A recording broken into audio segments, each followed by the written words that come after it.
Roku shares were surging today, roughly 12% or $8 on the back of some merger speculation with Trade Desk. This makes Cathie Wood a very, very happy camper. Why?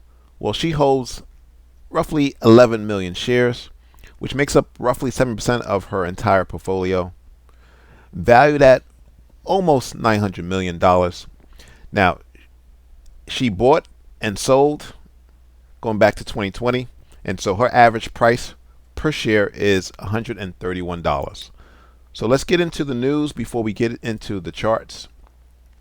So shares of Trade Desk and Roku saw notable gains Monday, attributed to speculation of a potential merger between the two companies.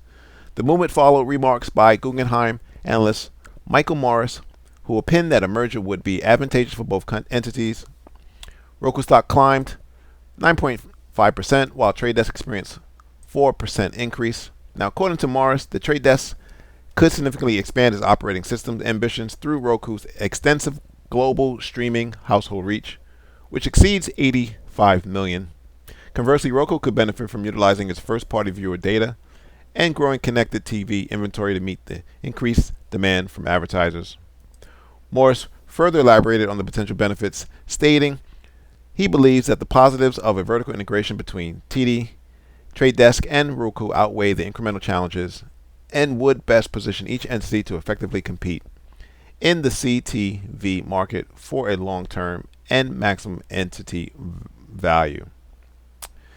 Now, as I said, price was up almost 12% or $8. Now, the best levels to have purchased the stock was back in late October, where you saw a gap and go to the downside, only to be met with buyers at $62.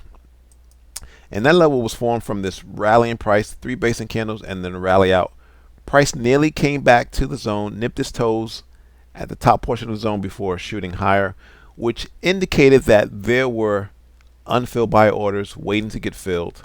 So what happened, again, back in late October, price gaps down, dips its toes through the zone before pushing higher.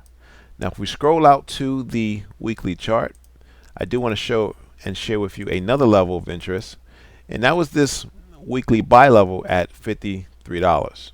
And the reason why price penetrated the zone even deeper was because of the 2 previous times where price entered the zone. Typically, anything less than 50% is a good zone to continue to take.